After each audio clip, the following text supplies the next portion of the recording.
please tell me you've watched Succession at least. Are you caught up on Succession, or just? You know, I watched 0 episodes of Succession. You know, we'll always have The Simpsons from the 90s. That's right. That's right. I'm clearly 20 years behind. Like The Wire was 20 years ago. I've got 20 years of TV to catch up on. But okay, so here's what I don't understand. You recommended the Wire podcast to me. Yes. Because I'm so out of date. Because I'm so out of date. I have been watching The Wire, and the pre-roll on HBO Max is listen to our 20-year-old our podcast. Now that this thing that you're watching for the first time, they don't know that, is 20 years old. The podcast is outstanding. It's so it's good. So good. It is so good. Oh my, it's exceptional. It's really, really good. I mean, I believed this when we watched it at the time. I'm like, I have just watched the first television that I can say unequivocally will be watched in 200 years. That like this, we will view The Wire. The Wire will be viewed the way we still read Dickens. I'm serious. That it's like, I mean, it's very Dickensian in many ways, right? I mean, it's like Dickens is in many ways like the greatest analog for it. It's so outstanding, and the podcast is so good. And I have to tell you, Succession is outstanding. The Succession podcast also very good. I love what HBO is doing with these podcasts. I'll get there in 20 years. Like, no spoilers, okay? I just no spoilers. 2043 is right around the corner. Yeah. All right, how do we get folks up on stage here? Because we got we got some. You just right click them. Is Steve out here in the audience? Ashley's there, so let's get Ashley up here. All right, Ashley, you have been invited to speak. I'm here. All right, and I saw Adam here. We got to get Adam Jacobs here as well, because Adam's going to have some opinion on this one. Yeah, I saw Adam was here too, and I was excited to be able to do our back and forth in voice. Absolutely. No, this is okay. This is a hot topic, and so just first of all, and I'm not sure if you were getting this as well, but people were asking me to take this one on. They're like, "Hey, can you talk about the trademark fracas?" And I'm like, "Is this who we are? Are we like the fracas commentators? Is this what people look to us when there is some farrago?" That's an actual question you're asking. Yes, you are 100% that person. You didn't get me a chance to answer your question and saying, "I'm afraid of the answer, Adam. I didn't want to know the answer, and now I do know the answer, and I can't unknow." But that's who we are. All right. Well, you know what? We just need to embrace this. And Ryan, it's better you than the register. Okay, I that is true with an asterisk. I thought that their headline, actually their subhead, was very funny. So Ashley's making reference to a Register article that appeared today, describing the Rust Foundation having realized that maybe got a little aggressive on the trademark policy, and the Register said that perhaps they should have wrapped the new trademark policy in unsafe. Oh, yeah. I thought that was pretty good. And I thought the story was good. I thought the story was good. And what I was going to say, I'm kind of biased because I did take the call from them, which was kind of funny. But the last time I spoke to this reporter was actually when there was a fork in Node, so we got to reminisce about that. Yeah. We are. Well, okay. So actually, and that is a pin, because I do think that I almost struggle to think of a community that hasn't had an issue that looks like this. That this is something that is all too common, and it's like it doesn't need to be this way. I mean, I think that this was and I think I'm glad to see the Rust Foundation kind of backtrack here, because this is an unnecessary mess. But I mean, actually, as I was thinking about it, I mean, obviously, so we had the Node.js fork, io.js. And do you remember Jode.ns? Am I making that one up? I feel like there's another fork at some point. Oh my gosh, I have not heard of that one, but I wouldn't be surprised. I mean, but then also going back into certainly to our own history with respect to Sun, there were a bunch of these. And actually, Adam, do you remember when the lawyers said that you couldn't have Java on a slide anywhere? Because do you remember this, where the Java Sun did not have a trademark on Java, so you couldn't say Java, because that wasn't something that Sun could defend because it's use it or lose it, and they had lost it. So they needed you to say Java technology whenever you wanted to say Java. Do you remember this era at Sun?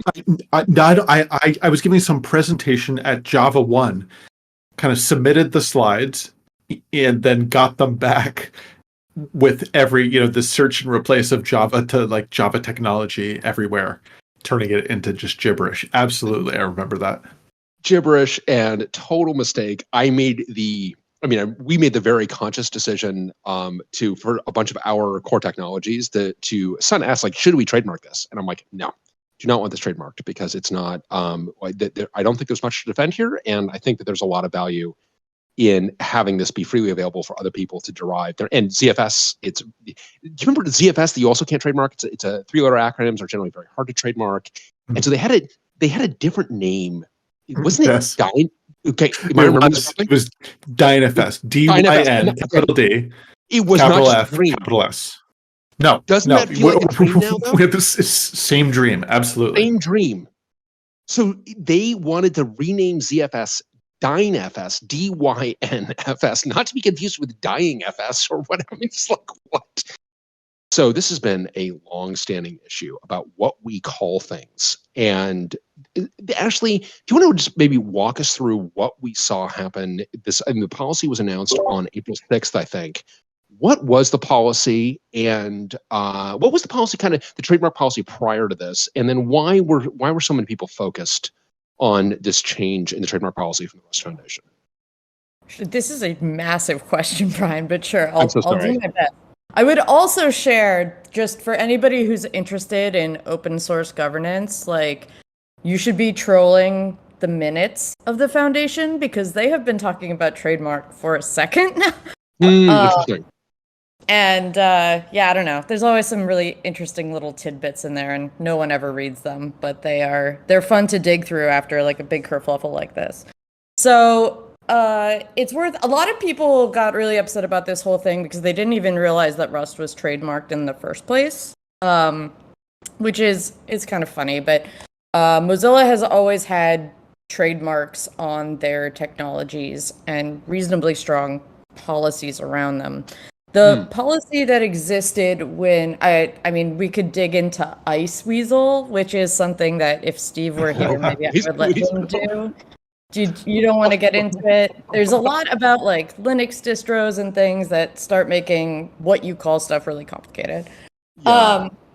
But the previous Rust trademark policy was mostly you can use the word Rust and the crates.io and cargo, which are also trademarks for anyone who's listening might not think they are. But the main thing is that you can't look like you are being officially endorsed. And that was the primary rule. Now, even the policy itself called out that this is incredibly subjective. And like people are just going to decide, and like maybe one day it will be and maybe one day it won't be. And so one of the biggest problems for the Rust core team, as Mozilla kind of turned the dial down on how many people they were employing to work on Rust, versus kind of becoming its own thing, was we didn't have any dedicated legal support. And so as a result, the community team was often receiving these questions of like, can we use the trademark for this? Can we use the trademark for that? And it's really hard to answer given the current policy. Right. And so there was really ambiguity there in the policy, in other words. Like there was there was a real problem to actually be solved here. Yeah, there were a couple of spots where the core team, both when I was on it and when I was not on it, flexed the power. And one of the big ones was when they wouldn't let what is now known as Rust Fest be called Rust Conf. And so that was one of the biggest moves, and a lot of people don't remember it because it was like in 2012 or something. It made a lot of people at the moment very, very upset, and they had to, come up with a different name. But yeah, the big reason they want Rust Conf because they felt Rust Conf is too associated with Rust. Rust Fest, I don't know, sounds loosey goosey.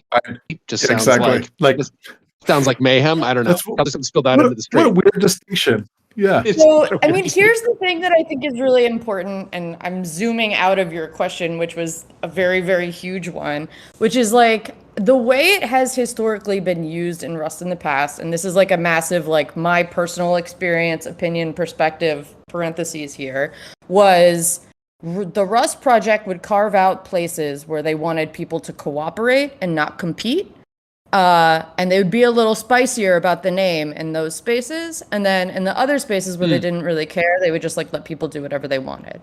And so for reasons that I could go on and on about but aren't really that relevant, they decided that RustConf was a spot where like they didn't want to compete. They wanted everyone to just do that event. And if you were going to do other events, you had to make them like feel significantly different. And I bring this up only because I think it's really relevant when you think about some of the folks that were working on the trademark policy and what their threat models are. Because, you know, there's a lot of people doing very different, interesting Rust implementations. And there are members of the project that have like, you know, incentive to like dissuade people from doing that and have people do that from within the project instead of outside it.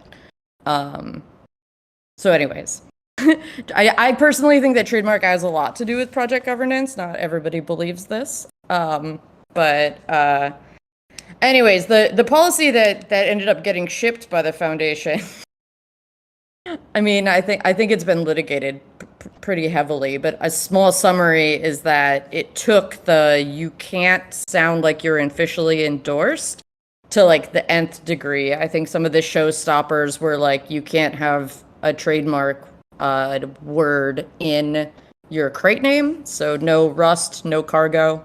All cargo subcommands would be a violation.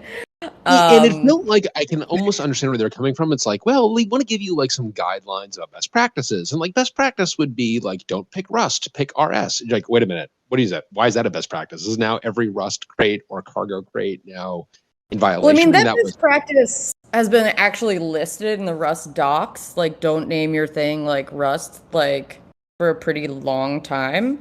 But that's just because there was a desire for like people to use actual words on Crates.io to make Crates.io feel real. Because that rule came up when like Crates.io wasn't really that real, and we were trying to get people to use Rust. And so people would be migrating stuff from other languages, and so they would call it that thing Rust. And so to look more real, we were like, just call it that thing and use that namespace instead of making it seem like a translation. It wasn't a trademark thing when we originally came up with that rule. Right. Interesting. Well, and I think that part of the danger, though, is that it's also kind of I mean, I like the way you think about it in terms of the threat model, but when it seems to be like you're using litigation as a potential enforcement mechanism, which feels very punitive. And it's going to, I mean, if the objective is to instill fear, like it will work at some level. But of course, fear has got all sorts of other negative ramifications. I think that's part of what we saw with the reaction to this. Oh, yeah. I think it's a very bad, like, if what you want is to have more people work together on one thing instead of a lot of people working separately on separate things, fear is, like, not the tool I'd reach for. It's not the tool to use. No. Now, that said, it's like the names of things are really important. And Adam, I want to get you in here because this is something that you've talked about a lot in terms of the names of open source projects and the need to have an identity and a brand. So like, how do you balance this with something that's open source? How do you hit this balance where you kind of preserve name and identity and still have people have the freedom in terms of the way they are able to derive things from it, and name components and so on? Yeah. I mean, it's complicated, is the short headline that no one probably needed me to say, but I think it depends a lot on the project and its constituency and exactly what it needs to serve. So like, I think the answer is very different for open source companies that build an open source thing, right? And then that thing is also their company or also their brand. And in those cases, like I'm very much like a trademark maximalist, like I think it's better to have a very strong trademark policy in those cases and actually a pretty liberal copyright policy, right? in that you want people to take the software, you want them to use it for their own ends, you want them to do those things, but you want to ensure that the thing you produce, that is the output of your business, Oxide, that thing only comes from you, because that's how people then learn to recognize that you're a producer of a product of worth and quality. I think when you start talking you are pro Moby in the Moby Docker. Well, no, actually, I'm anti-Moby. I think that was, but that's because I think it was bad for Docker the business, not because I'm not for any other reason. So this is where, but that's about business, not about Rust. I think when you get into the Rust Foundation, the question there becomes, what is it exactly that we're stewarding, and for whom are we stewarding it? And I think the question of quality still remains, in that, if somebody wanted to take the Rust logo and put it up next to something horrifically offensive, we want to be able to say, don't do that, right? Like that's not appropriate, that the community doesn't support it, that it's not a good thing for you to do. I think in the same way, you want to be able to say that there is a Rust compiler that the Rust project builds, and that thing is what Rust is, right? And that, if you were to build another one, and you wanted to also call it Rust, but it behaved somewhat differently than the official Rust, is that thing still Rust? And it's a question. It becomes the similar question of quality and of product awareness that says, hey, no, it really wouldn't be Rust, right? It would be something else. This is MySQL, right? Yeah, exactly. You need to be able to say what that thing is and why. And I think the previous policy, as an outsider who has been using Rust this whole time, but never and likes this sort of stuff, like other people like baseball, I enjoy watching open source dynamics and thinking about it, and I like it, and I like trademark lawyers and copyright lawyers. Wait a minute, hold on. Is that, just to continue your analogy, Adam, are you and I becoming the John Boy in this analogy of if you're with a new trademark breakdown? Are we open source John Boy? That would be kind of that's intriguing. Talk about a niche, yeah. What word are you using there? What, a John Boy? So all I can think of is I like whatever the show was where they lived on Walton's Mountain, right? Yeah, so John Boy is Brian and my favorite kind of baseball meta commentator. JOMBOY. We'll link extensively in the notes. Yeah. Which we will leave. We will probably leave too much in the notes, frankly. If you're a baseball fan, and so this is actually an Adam. This is someone who really takes apart. He'll take apart a particular pitch or an at bat or an inning, and he'll and go super. I mean, it is truly inside baseball, and it is marvelous. Yeah. And so if you're not that, I would like to become that. I like that. I like that. I like this stuff in the way that you just described that. Right. Okay. 100%. And I think what I find fascinating about this is it feels very representative to me of what has always been true, in my estimation, of watching the Rust project, which is it's this sort of magical combination of people who are just sort of getting it done and working out pretty good together, and sort of averse to a whole lot of strong, heavy-handed governance, but then really need governance. And so then they build some, and then other people are like, no, that was too heavy-handed. And then, it sort of goes back and forth in this way that I find fascinating to watch, because on the one hand, you really I'm so rooting for it, you really want it to work. And then every time that it starts to get sort of the structure that it needs, the new trademark policy as a policy has a bunch of flaws, but in terms of how it's written, it's delightful, right? It uses the common trademark stuff that Pamela Chestek wrote. It's it's really the current policy is written by Pamela Chestek. She's the lawyer. I didn't know that she was the lawyer. I hired her to do it when I was the ED of the foundation. She's the goods. She's not pretty good. She's the fucking best. She's amazing.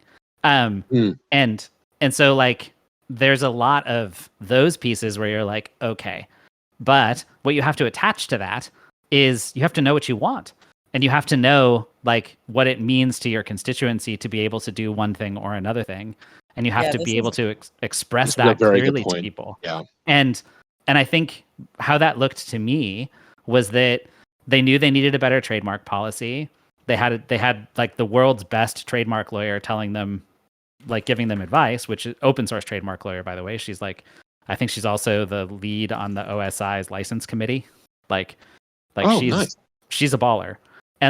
And what a lovely person, by the way. Like, as a human being. She's also incredibly reasonable. I don't know. I met with her a bunch of times. She's reasonable. Not trying to strong arm people into particular policies. Never. The thing I want to say, though, and I hate to interrupt you, Adam, but I feel like it needs to be said, is your characterization of the Rust project from the outside is fascinating to hear as somebody who is very deep on the inside. Oh, of course. That's why I was so careful to label it. I'm so glad that it's like maintained its veneer. Because I know it's a lie. Like, I know that's not what actually happened. But like, and I've known the whole time that's not what was really happening. But it is what it looked like was happening most of the time, right? Yeah. I agree with that, by the way. I agree with that. Sorry, Ashley, go ahead. Depending on where you are in the project, like, I think there are people who really knew what they wanted, and then there were a lot of people who had never even reflected on the fact that they should have an opinion. And because of the fact that power in open source is basically about your ability to spend time, the people who had already come up with the opinion that they wanted were able to push it forward in a direction that they wanted very quickly. And then that feels very real. Ashley, could you repeat that? Because that is a very important observation. The power in an open source project is the ability to spend time. Yeah. People get really upset with me, actually, often when I express this. Only because you're telling the truth. Yeah, that's a bullseye right there. So expand on that a little bit. What do you mean by that? So, I mean, one of the things that we talk a lot about in Rust, and I had to reflect during my last years in Rust, I had to reflect on why I believed this to be true about open source. But my thought in open source was that part of the open part of open source was that everybody could potentially contribute on equal footing. And I guess I just hallucinated that when I discovered open source software. It's not written down anywhere. But that's kind of just how I believed things should work. But after working in open source for a long time, I mean, this is not a new idea. It's just a rephrasing of tyranny of structurelessness, mostly. But it's the idea that if there is no formal hierarchy of structure, then the people who are spending the most time in a project are the people who are able to, I won't say accumulate, because none of this is explicitly granted power, but they are implicitly able to wield an immense amount of it. Totally. Which is not necessarily a negative, right? That can be very, very positive. It's just that it is a truth to be aware of. But now let's draw the circles of what's required in order to build a good trademark policy. So in order to build a great trademark policy, you need a great open source trademark lawyer, of which there are very few in the world. So they found one, Pamela Chestic, check. But then you need people working on the policy who know how to wield lawyers in order to craft policy to serve a constituency. That is a very weird and niche skill that tends to not show up because you could program, right? We love to believe that we all understand copyright law and trademark stuff. And I feel like I do as well as a layperson, as well as most lay people can. I really have spent a lot of time in my life trying to really understand it, to the degree that now I'm a fan person of Pamela Chestic because I read her writing because I'm nerdy about how good she is at it, right? But I still can't. You're a fan. You're not in the arena.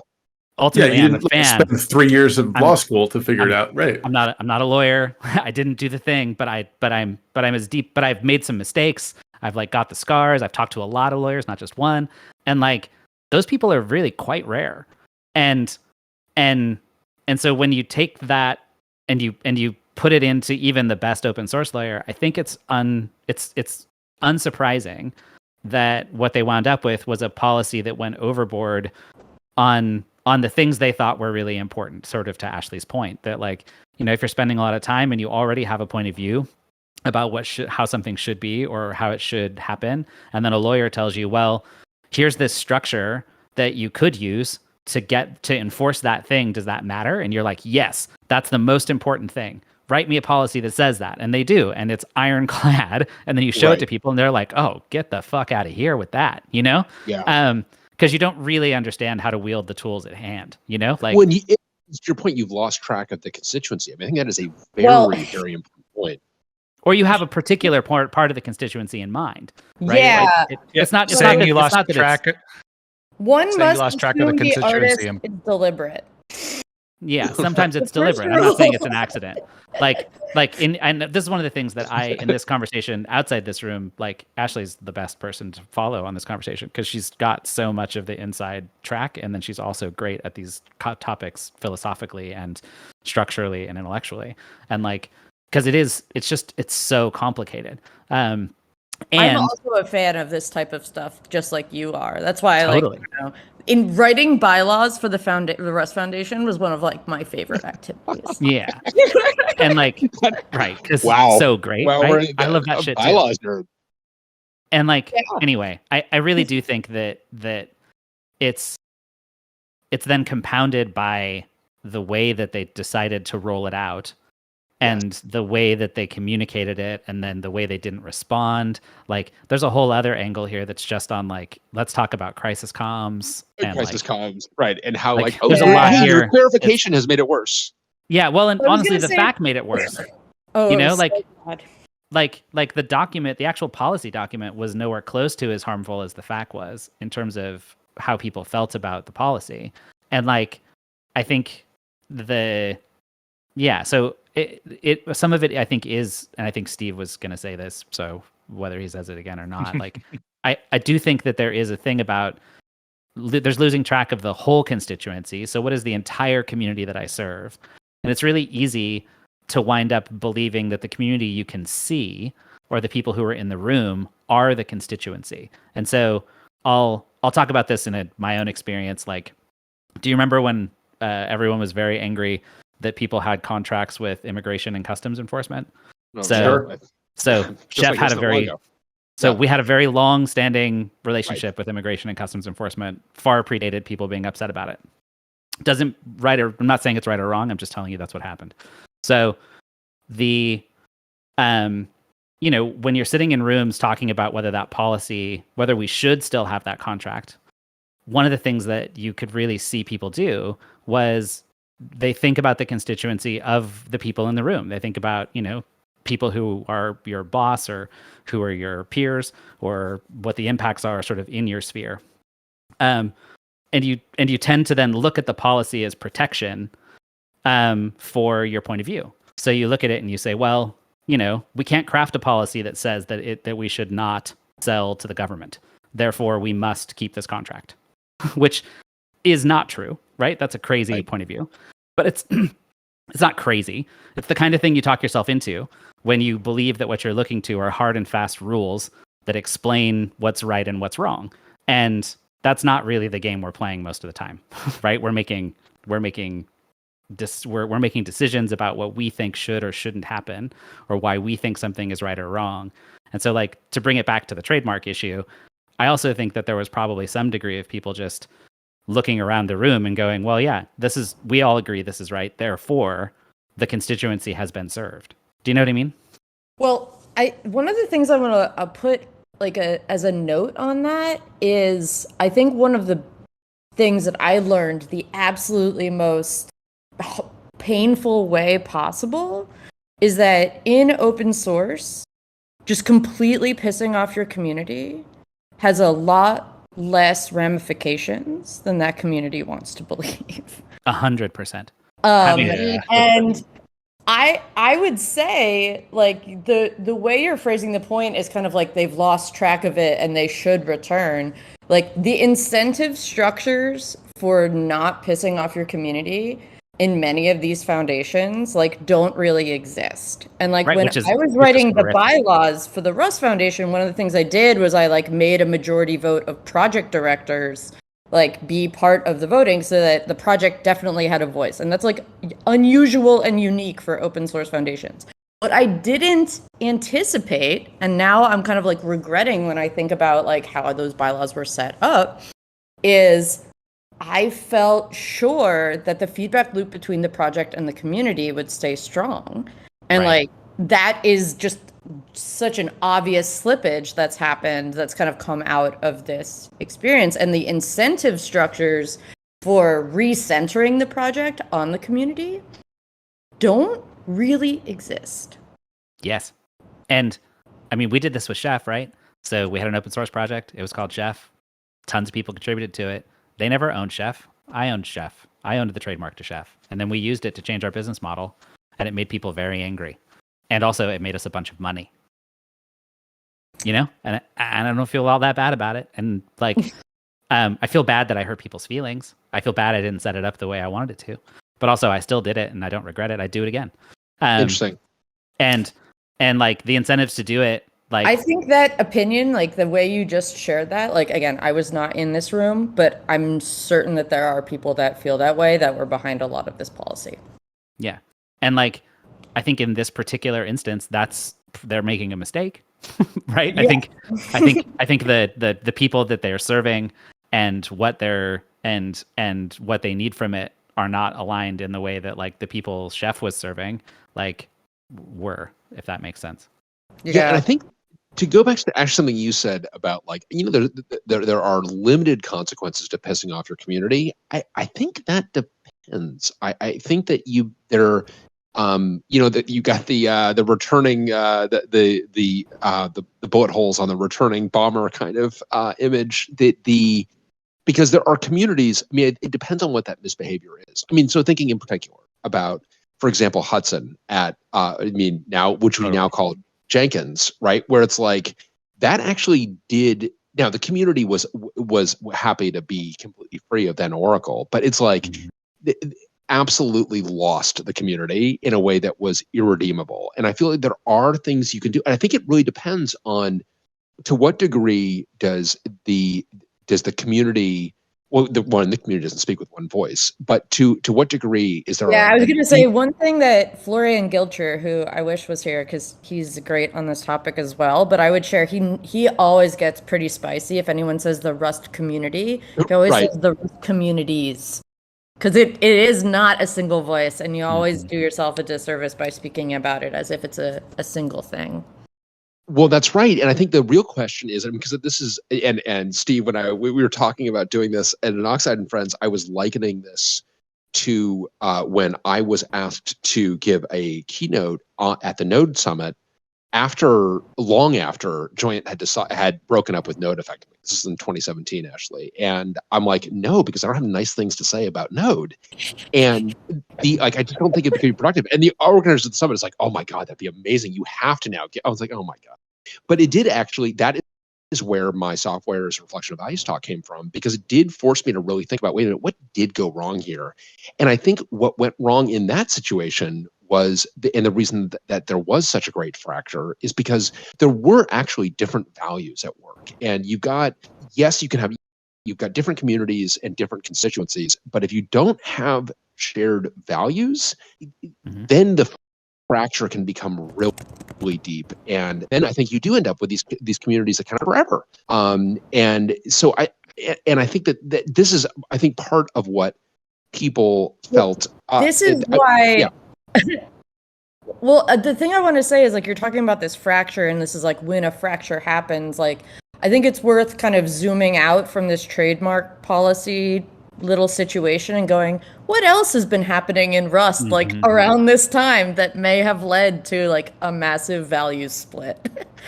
And I do think it's worth noting that like a lot of leadership in Rust has either left or has transitioned to working for like basically a FANG company. And that are we a FANG company in this metaphor? Who is leading Rust governance has changed pretty dramatically.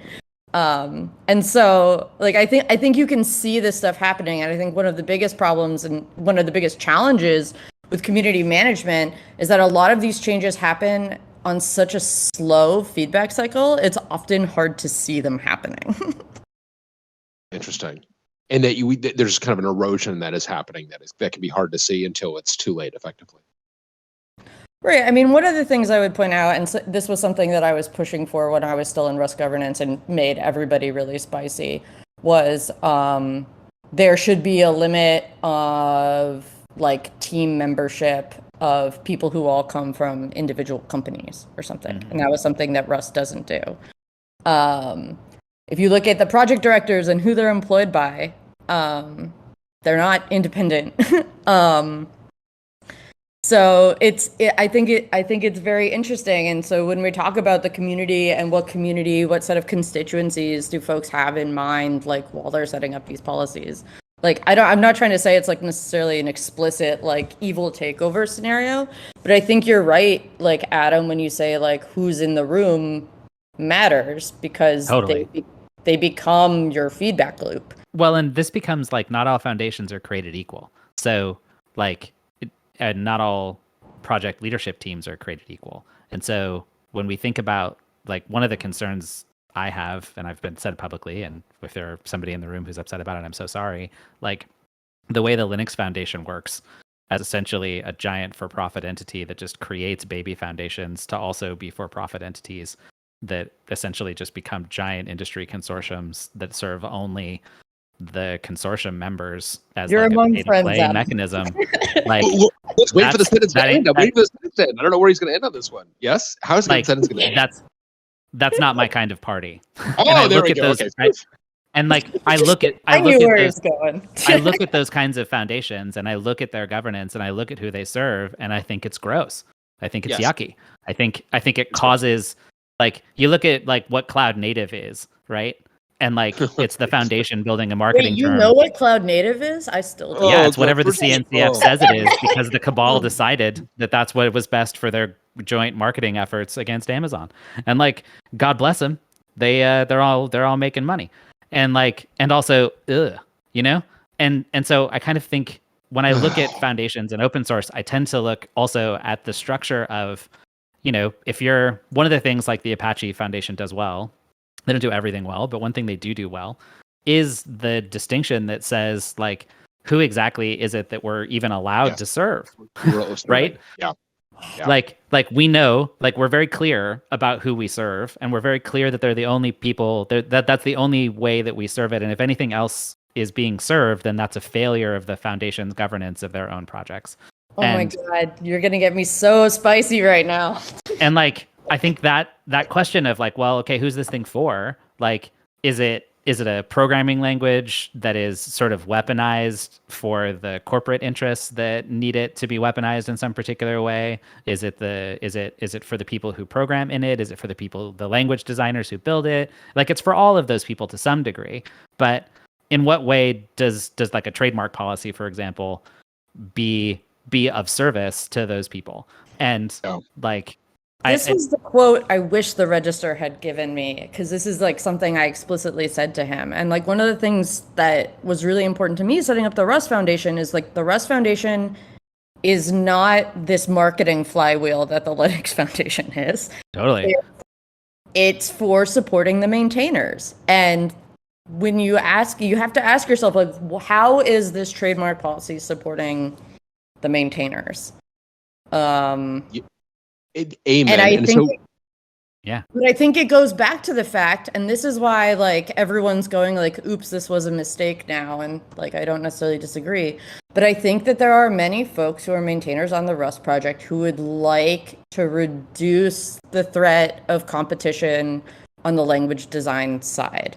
And the way the language team has played with the ecosystem has been plagued with so much conflict in Rust that I think when it came to be that the trademark policy was going to be discussed, there was a desire to try and limit some of that, like using this policy.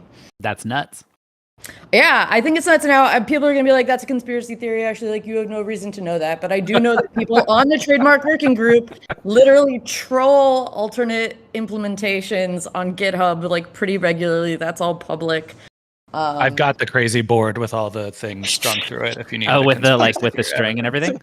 But I mean, you can look at the whole async thing that went down in Rust. That was a massive conflict. It was extremely public, and it was all about this question, which I really think this trademark policy should be about, which is like, what does Rust want to make official versus not? And this is something that has been a vicious debate amongst leaders in Rust for years. Like, we will literally feel it coming on and be like, we can't have the what is official conversation right now.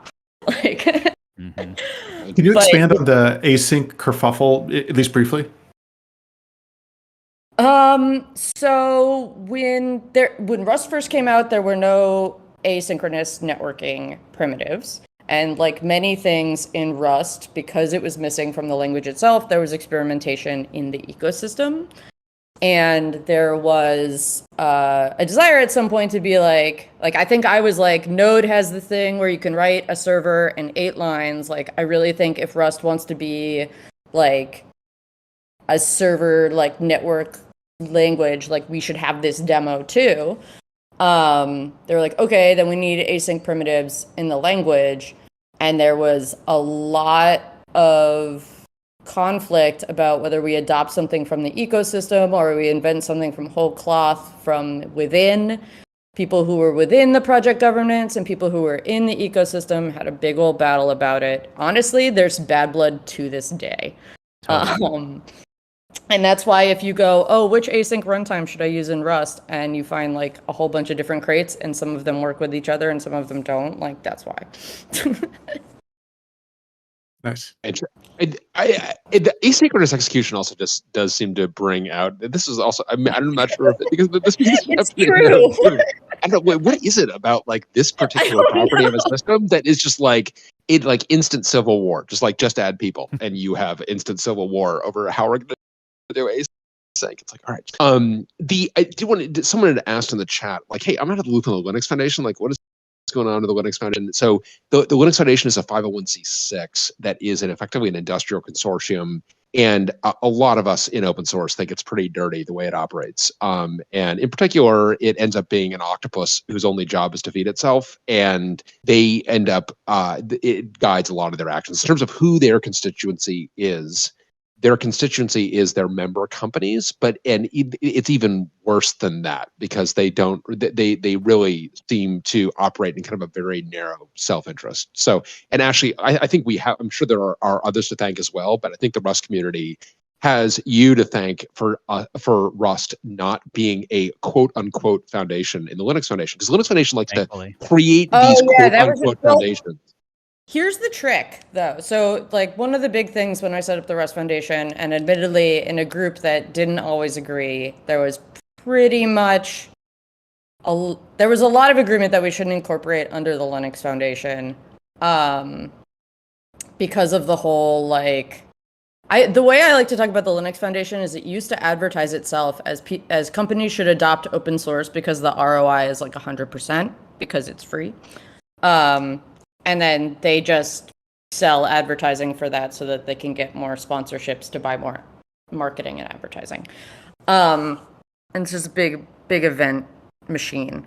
But I mean, the Rust Foundation is still a 501c6. Like, the Linux Foundation has become so massive that you have to be really careful with your weirdness budget about how strange you can make your foundation, because getting these large, massive companies and their massive, very finicky legal teams to like agree to your terms is extremely complicated. And so, to be clear, the Linux Foundation's problem is not that it's a C6. The Linux Foundation's problem is that it has decided that its growth path is to grow open source foundations. Is its problem, I think. Well, I mean, absolutely. And to be weaponized. They literally want to be a monopoly. Like, they've said that. And also, nonprofits can be a monopoly. There's a lot of anyways, that's my little conspiracy theory. That they're essentially but I don't think that's a conspiracy theory. I think that's very clear. I mean, look, Jim Zemlin's not here or whatever, but if he was, he'd be like, well, yes, I do. He already knows I'm coming for him. I do believe we could just run all the foundations, and that would be excellent for my bonus. I think. Anyway, I probably should throw less shade, but it's yucky. I think so much of what what feels like is sort of around this topic of Rust's trademark problem and those things. Like one of the reasons that we're always going to governance and structure and not talking about trademark law is because so little of it is about trademark law. Like almost none of it is about what you can or can't do with trademarks. And yes, I think it, especially to loop it back to my own fucking hobby horse, like I really do think that one of the problems is that when you start talking, it takes a while to be trained on how to talk with lawyers in ways that make you a good client to a lawyer. And like one of those ways is being able to say, nope, here's what I would like to see. Talk to me about the risk on whether I can create that thing. And so, and so one thing I think probably has happened here is like, because I've heard Pamela give this speech about like how trademark law works, and she's really good at it, and she knows so much about it. But then that can lead you to believe that there's things you must do for the mark to remain valid. And so you can kind of feel like you're in this like weird like trolley problem where it's like, well, I don't want to make it so nobody can have the Rust name in every crate. But if the Rust name is in a bunch of crates, then is Rust really a thing at all, or is it Kleenex?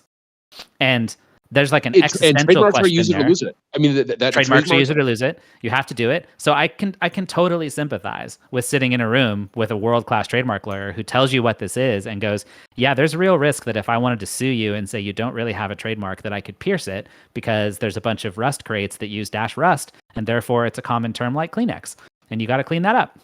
And so then you go, well, great, we better cut that off. You know, for the good of the project, we got to make sure that there's no Rust crates that have a thing. All very well intentioned, not particularly conspiracy theory, you know, but also not the only way to solve that problem.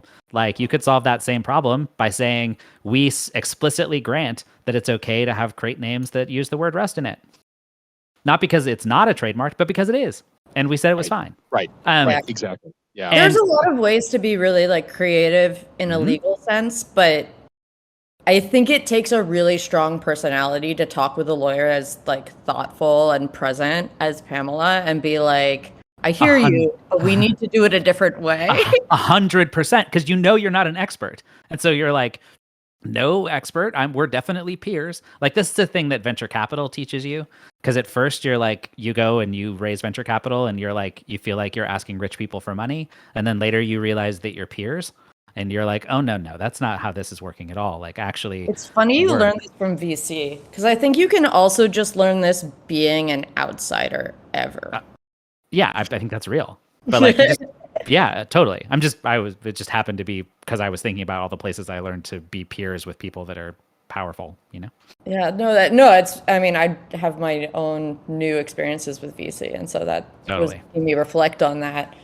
I also think that when I was setting up the foundation bylaws, I was sure our lawyer Aaron hated my guts, and I'm sure he wouldn't listen to this, but I think he would laugh and be like, "No, it's fine." But like, I would just be like, "Can we change this? Can we change this? Can we change this?" And like, even I was like wondering if I was like being too much, but it ended up being like incredibly important. But you just really have to invest in that, and you also have to want to change it. And I do want to return to that. Like, I don't think that the folks who were involved in this policy were necessarily, I think there were folks that were new to doing this type of thing. And then I think there were folks that were not. And they wanted this. And I think maybe they thought it was a good idea. Yeah. They were thinking that they could convince people, or they were thinking that maybe people wouldn't notice. I want to play global thermonuclear war. Steve, do you want to get? I want to get you in here because someone asked in the chat. Of course, that's how you start thermonuclear war, is getting me involed. Yeah, exactly. So, Steve, as part of starting global thermonuclear war, I turned now to you, and I'd like to roll you out to the pad and send you the launch codes for explaining why does Rust need a foundation? Do open source projects need foundations? Why is there a reason for them to exist beyond just preventing kind of trademark trolls from taking over the branding? Yeah, so like there's definitely a lot of really good things, and there's like good reasons that this all was made in the first place. And I don't think every project needs something like this, but it's eventually as you grow, you will end up so. Like I think all projects of a certain size eventually run into these issues. So one example is like, as was sort of said in the chat, like it gives you a legal entity at all. Like on some level, talking about the Rust project is like nonsense because that's like not a thing that exists in a legal context, and therefore anything where you need to interface with something about legal stuff like contracts or like one great example is like Rust will never really like be able to be relicensed because we didn't have a legal entity for anyone to even sign. Like say we had a CLA where people would sign up their contributions and assign their copyright to something. You need a something to assign that copyright to. And so before the foundation existed, it was literally like impossible for us to do that. I'm not saying it's a thing I wanted or a thing the foundation wants to do now, but just that's like a feature. You said thermonuclear war, so I'm picking spicy examples. But like the point is just like if you need to pay someone something, like would you like to hire a freelancer to do something on your website? Now you're talking about contracts, now you're talking about bank accounts, now you're talking about money. And the only way you can really do that is if you have some sort of legal entity that is able to handle money and deal with contracts and do all that kind of stuff. And so it pops up in tons of places. The Rust project was receiving kind of like in-kind donations for things like CI for a really long time. And it's like really cool that those giant companies were like willing to do that. But also that stuff is harder because it's no longer the like, like companies have ways of giving money to things, right? And usually that's like we write a check somewhere and not like, oh yeah, we'll like write off this one account for this one thing or like that kind of stuff. Like it's all just like more the norm. The easy path is have a legal entity do legal stuff. And the only way that you have that is by having some sort of organization. It doesn't have to be a nonprofit and all that other stuff. But like the Rust Foundation has more to do than just this trademark stuff. And a lot of those things are things that are like not super sexy or things that people know about, but like still are actually important. But I think Ashley raised the point in the chat that it is really hard for foundations to be good. I mean, it is tough because the Steve, I don't disagree with anything you said. I do think it's a tremendous feature when open source can't be relicensed, in part because it actually prevents a hostile takeover effectively of a project. So I think that well, it certainly gives you a recourse. It gives you a recourse. It gives you, and ultimately, I mean, you have a recourse. I mean, we obviously saw this when what was Open Solaris was reproprietarized by Oracle, amazingly, and was effectively it was forked. So you always have a recourse. I do think that you, with the foundation though, becomes this consolidation of kind of apparent power that's not actual power. And I think that especially if you try to wield that, you will find the limits of that power, and you will end up with a project called Crab or one called Jode.ns or what you mean. Ultimately, like you have to guide the communities with mutual trust at some level, and if a foundation violates that trust, I think it's really, really hard. I don't know. I mean, actually, is that when you're describing it's really good for a foundation to be good? Is that what you the kinds of things you were referring to? I mean, in some ways, yes. So one of the things that I said a lot when I was setting up the foundation, and like I think a lot of people on the core team, once we started kind of seeing a lot of what a foundation could do for us, we were like, oh my gosh, we should have done this a really long time ago. But also, it's like much better to do your foundation late than to do it too early. And I do think it has to do a lot with this. I think you have to be careful. Like you said, apparent power, but the power of the foundation and the folks that work there is very real. And yeah. Like, so you elaborate kind on that though, make up power out of nowhere.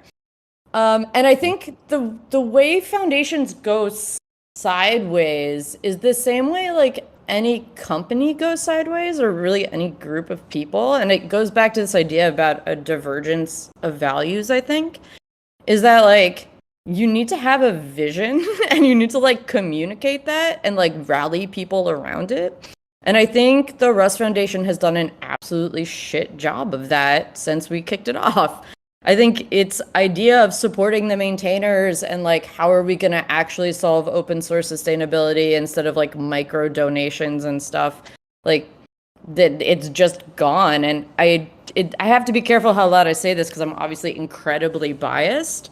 But one of the things that we talked about a lot as part of the Rust core team, and I think it's something that the foundation would also need to do, is that if you want to have this group, this passionate community all work together in like a seeking consensus decision-making way, like you have to be leading and not reacting. And you have to be leading with something that's very strong and like emotionally attractive. And when you drop that on the ground, like now you're like, this is the losing of the trust. Like, I think it happens even before that, where like if people stop following you and start going in different directions, like herding them back together in a reactionary way instead of a proactive way it's not going to work. Well, you have to be leading with the truth.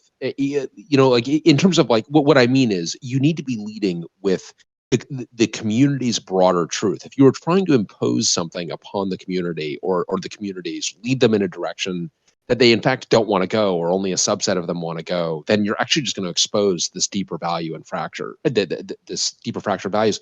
There's a really good point in the chat made about, and just agreeing with your point, Ashley, about it is better to err on the side of creating a foundation too late than too early, which I absolutely agree with. Yeah. But I like the point of like, hey, this is a bit like standardization in that you want a foundation to reflect the best practices that have grown up in a community rather than trying to impose that on a community or communities that aren't actually ready for it.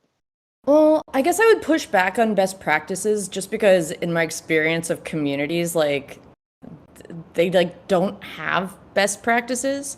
Like they have a shared problem and like a shared vision of how they want to solve it. And I think when you're leading a group of people, like reiterating what problem you're solving and how you're making meaningful change on that is like really, really, really important. And the fact that we relitigate, like, what is the Rust Foundation and why does it matter every time it does anything, I think fundamentally means that they've just, like, lost the, like, mind share of the vision of what they're supposed to be doing. And so, like, that would be, like, my, like, critique of what's going on is, like, they can make any number of mistakes if, like, their purpose is obvious and it's a purpose that people want. Like focusing on the Rust project is way too big. We have so many things that we want to do. We need support for that, and we want to support the ability for both corporate contributors but also independent contributors to be able to like meaningfully participate in this. Like once they lost the thread of like what is the point of this, like people are gonna get grumpy at almost everything. Totally. This is just to Adam's point about like, hey, by the way, it's not actually about the actual trademarks. It's always there is a broader and deeper issue that is represented there. And when you've lost that mutual trust, then people are going to go into your FAQ, and they are, in this case, like the FAQ really kind of helped them out. Any kind of conspiracy theorist was aided greatly by the FAQ, which was particularly egregious with kind of exacerbating this trust problem. Do you think, Ashley, that folks realize? Because I do feel like it's interesting. The update today is much more conciliatory than what we saw in the kind of the clarification, which was actually made things quite a bit worse. Do you feel that folks may be getting to realize that there is a trust problem and that maybe a different approach is warranted here? I mean, I don't know. I'm not in their heads, and like trying to figure out exactly what's in other people's heads is always like a really dangerous game. I do think that they watched the project's message go over very poorly, and so they at least decided to do something slightly different. I continue to not be super impressed because they keep dragging along this line of it being an initial draft, even though their minutes for the last 3 months have stated it as a final draft going to the board for vote. So I don't know. I'm worried. I think I've seen both groups be extremely defensive, decide that the community response is really just like abusive. And like defensiveness is out of control. I personally think that there's a chance that this makes them become like more insular instead of more open. Yeah, and interesting. We were having that is like conversation actively yesterday. happening in the comments. Like if you read the tone of the Reddit thread over time, like you just see the people involved, both in the project and the foundation, pull back, lump in all criticism with the don't. As I sort of tweeted at one point, like don't get me wrong, like there is a ton of abuse in Google Forms. Like when you ask people to reply with things, like they will put all kinds of hot garbage in there. So it does not surprise me that there is like legitimate abuse and actual terrible, legitimately abuse. Is what I mean? Not legitimate. To be legitimately abuse, not legitimate abuse. To put a little maybe I'm missing a syllable there, but like the point is like that though, and also this perceived like whipping up by outsiders. Like there's clearly a narrative forming that like anyone who is critical is either like abusive or abusive adjacent, or like does not actually represent like the Rust project because they're just some popular Twitch streamer. They're not like a person who actually uses Rust. And that's like that is my fear. I'm not entirely sure this will be resolved in a good way. I think it may actually be going even worse. But we'll just have to see. One thing that I feel like it's worth saying, because it's also coming up in the chat, and I don't know how much insider baseball this is, whether I should be saying this quiet part out loud or not, but like there was, when I was the original ED, I was told that the foundation wanted to go in a different direction. And the desire to hire the next ED was to specifically hire someone from outside of the project. And the rest of the hiring for the foundation was very much focused on folks that had literally basically no participation, awareness of the community at all. That was something that the board did on purpose. I think it was a big mistake. I obviously am biased, but when people are talking about we're seeing the foundation be very different than the community, I think it's also worth noting that there was probably there was an issue about if we hire folks from the community, because there's a history there, some people like those people and some people don't like those people, and so we won't make everyone happy. And so if we hire somebody who's an outsider, then we won't be seen as picking sides. Yeah. But unfortunately, that meant the shedding of a lot of context that is incredibly important for being able to communicate in the community and communities. And so I do think that is one of the biggest issues. And I hope that there's seen as that there's a need for fixing that. Because I also feel kind of terribly for the staff of that foundation, who just feels like probably from the get-go, everybody was mad at them all the time. I don't think they were set up to succeed. And that's on the board. Yeah, I think especially in Rust, it is really, you need to have context on it. Because I do think that like what I love about Rust, because I would want to echo what Adam said, and I know that you and actually you and Steve have inside of this sausage delivering the delicious sausage, and you've seen horrific things required to deliver the delicious sausage. But the sausage really is quite tasty in that it's so yummy. It is so yummy, and there needs to be a vegan metaphor for this. It could be vegan sausage. It's still complicated to make. It's maybe even more complicated to make. It's a lot less disgusting. You got to make fake sauce, like it's legit, or like faux crab. It's not real. Right. But I think that there have been some real challenges, but I do feel that as a community, it is strongly bound by its values, its engineering values in particular. There are technical values to Rust that are really important that are hard to appreciate as someone who's not going to pick up the language or pick up a crate or be a part of the ecosystem or use. I mean, it is very hard to come into it as a complete outsider. I just think it'd be hard for anybody. I think it'd be hard for any outsider to come in. I mean, I think it's possible, but I think you've got to be overwhelmed with curiosity and be willing to really go deep and kind of and live among the communities to really appreciate what values bind them. And I think that is problematic. It is really problematic to have a foundation that does not reflect its community, because Adam, it goes back to your initial point. It's like, who is the constituency? And if you yourself are not in that constituency, and this is part of the reason, not to kind of cross the streams here, but as part of the reason that I have always believed that I will, regardless of my position in an organization, I will always cut code,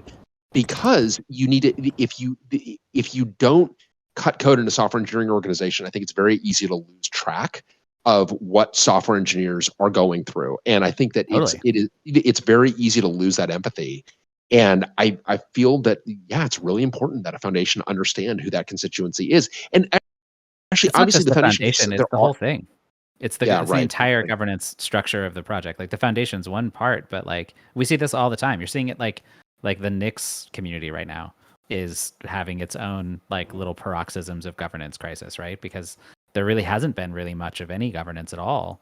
And that lack of clarity about how decisions get made means that when we do have conflict and we need to come to a resolution, there isn't really a path of resolution. There really isn't a mechanism to do it. And so when you think about, like, if the community in the broad dislikes this trademark policy, what is their recourse? And I know that there is some, because the foundation, can, I think, has some checks, but there's no formal recourse for community members to do anything in the project or foundation, both, just to be clear about it. There you go. So like, all of those things come back to governance structures. They come back to questions of, like, and there's trade-offs to be made. It's not like there's one correct structure that's like, oh, obviously what we should do is X or Y, right? Like you can go all the way to Debian and it has its own crazy mess, and you can go, you can have none at all and that's its own crazy mess. And like, it's sort of a crazy mess no matter how you choose, because you are building big communities that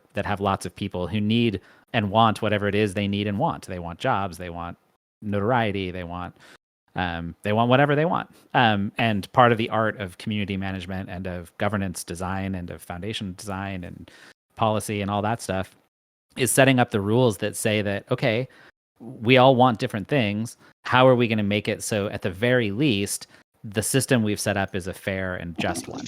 And that's hard to do. And it's messy. Ashley and Steve and Adam, what do you think is the way out from here? Like, what do you think happens next? Because you're describing this divergence between the folks responsible for the foundation and the communities they serve. Is there a way out of the wilderness? I mean, I think it depends, like, for who. Yep.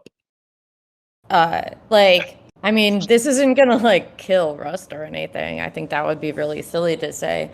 But I mean, there's also this idea of, like, an age of a project and the different stages. I'll also share, since it's the second time happening on Oxide and Friends, we've missed dog dinner, and so if you hear the crying behind me, it is the puppy.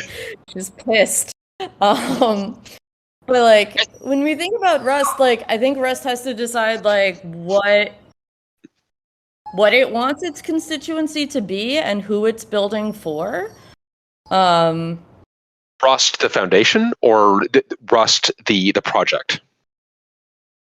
So in many ways, we love to talk about there being this split, right? And sure, in the technical governance side of things, like, there is a split, but the community can't understand a ton of subtlety, right? Like, you have to talk in kind of wide strokes, and, like, continuing to insist on, like, well, there's the Rust Foundation and its idea about Rust, and then there's the Rust Project and its idea about Rust. That is not going to be, like, a successful long-term messaging campaign. They're going to have to figure out a coherent message together. And I think that is going to be very interesting, and I'm curious to see how it negotiates like the relationship between maintainers and what would otherwise be called the community, maybe end users would be the right way to talk about it. I mean, I know this isn't going to be a useful ecosystem. Yeah. I know from the minutes they're talking about starting to adopt other projects into the foundation, which is going to be very interesting and complicated. Okay, so what would that mean? What kind of projects? Like a crate, maybe? Like, whew, they're going to be I don't know. It's an interesting thing. In many ways, I think it's a great idea because so many parts of the ecosystem are so critical and need support. On the other hand, picking winners, because that's what this does, is really complicated. Especially because the only crate that is in my mind is like straight to the Civil War topic. I don't know if that's that's the one we're talking about, but in my head I'm like, oh, the async crates are the obvious choice to pick a winner. And I don't think it's necessarily the most applicable choice, but to be honest, like they could probably do a whole lot worse than listening to Ashley. And if you think about what all of the complexity of what's inside here in terms of the history of the project, in terms of caring about who those people are and being empathetic to all of the different players and all of the complexity that exists inside that ecosystem, like that is the way out of this, right? Is to like put down your defenses, put down the part of you that feels that it's unjust, that you're being unfairly maligned by the people who are being shitbirds, because there are people who are being shitbirds and you are being unfairly maligned by them. And also you don't need to care about those people.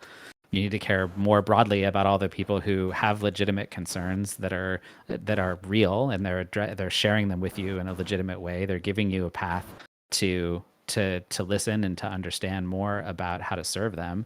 And then, reiterate your point of view about the future and how it helps and like how to serve those people better. And like, that's the way out. And, I've been watching a lot of this conversation and like, Ashley's doing that very well and very articulately kind of all the time. So, whether they'll I don't think they will. Like, I think the advice to the foundation being listen to Ashley is that's probably difficult advice for them to take. But I think it's true. I don't think that's going to happen. It's not because you're wrong, Ashley. It's not because you're giving them the wrong advice. You're giving them the exact right advice. And, they can wash it through the podcast. They can wash it through like whatever. I'll like build a little sock puppet and you can just put it in my ear and I'll say whatever you tell me to say. But you're talking very sensical things. Well, I think that's exactly it. I think if it hurts too much to listen to Ashley, then just listen to what Ashley is saying. And right. Forget about who's saying it. Yeah. And I think, Adam, it also gets again to that the constituency really, really matters. And I know it's tempting to have that, and I've been in the rooms where you have that kind of shared feeling of grievance, but totally. And I understand exactly where it's coming from. And I think what you're describing is exactly right. It's hard to let go of that shared feeling of grievance. Mm-hmm. But if you want to understand and be able to truly represent the community, recognize that, first of all, the trademark issue is it is symptomatic of a deeper fracture, not necessarily, hopefully not around values, although maybe that too, but certainly around trust and constituency. And it's now incumbent to really figure out how do you represent that constituency and win that trust back. And just listen to this sock puppet that Adam has over here that happens to look a lot like Ashley. That is describing. No, I'll make it look nothing like Ashley, and then we'll do right. Like I'll call her up or whatever, and she'll just tell me what to say, and I'll just be like, it'll be great. I really feel like I need to state that like I don't think a lot of what I'm saying is particularly like unique. No. I don't think. But it is articulate and deeply informed by the truth. But like I think one of the things that the project has struggled with, and if you take a look at some of the Inside Rust blog posts about how governance is currently being reformed, I think one of the things that leads me to feel concerned about the reform that they are doing is that they really have not been creating space at the project level for people who are good at this type of communication and who care about this type of work. I'll be honest, like I got really excited about this type of work and I spent a lot of time doing it, and I spent a lot less time like standing up infra for Crates.io, and then I was told I was kind of like irrelevant and didn't really contribute to the project. And so unfortunately, like the you don't code so you don't count, like in many ways strikes again. And the Rust project is not likely to listen to me at all, but I do think one of the things that they should try and figure out is how they can get their bench a little stronger on certain skills that were clearly lacking in this situation. And I hope that they are able to work on that. Well, the bench stronger, then you got to listen to the bench too. I think that the other, because I have got to say, I'm certainly wondering it in this case, is you can have a small number of personalities that can win a room, and there are folks who are like, I actually wasn't totally comfortable with what we were doing, but there's kind of a consensus to move along with it. It's like, well, you're in the room to represent that point of view, and even if that's going to create some uncomfortable lack of consensus, it's like you got to listen to that bench. Well, I would be really careful with that, and this is like a whole nother chat, Brian, but like Rust's ability to handle internal conflict, especially what has happened over the last couple of years, has had a massive chilling effect on people's like ability to engage in negative ways. And I personally will say that many of the folks who were that dissenting voice, after some of the things that have gone down, like chose to leave the project, then stay and be the dissenting voice. And that's a big culture problem inside Rust governance right now. And that is a big challenge. That is a big challenge when people are, because those folks will walk out of the room. They'll be like, all right, forget it. But the problem is now you're losing that voice that ends up being potentially a really important voice that, by the way, would have talked you out of, potentially would have represented a dissenting voice when you're on the cusp of making kind of a policy own goal here with respect to the trademark policy. I think a lot of those voices absolutely walked out of the room, and you can look at the Rust blog and see who left. And it's a real bummer. And like, I get it. And like, but figuring out how to have constructive conflict inside a project is incredibly important if the goal is to have like open governance and decision making. Totally. And I think that constructive conflict becomes only possible when you do actually have shared values. I still believe that Rust does have shared values because again, to our earlier point about it kind of being magical from the outside, I have had less. I find more and more frequently that things are happening in the community that are delightful than things that are. So I think there's a lot of great stuff to build on here, and I think there's reason to not have fracture, but it's got to be really looked after deliberately, and you've got to actually, as you say, build that bench, get those dissenting voices back in the room, and listen to them. It doesn't feel like a permanent fracture problem to me at all. Like, if this becomes a permanent fracture, it's because there was something so much deeper that people couldn't see or understand. Do you know? Absolutely. It feels bonkers to me that, like, if you're actually looking at this particular issue, especially assuming that it gets a few steps better toward resolution, like turning this into any kind of permanent fracture feels like it would just be, you would have to work really hard to make that happen.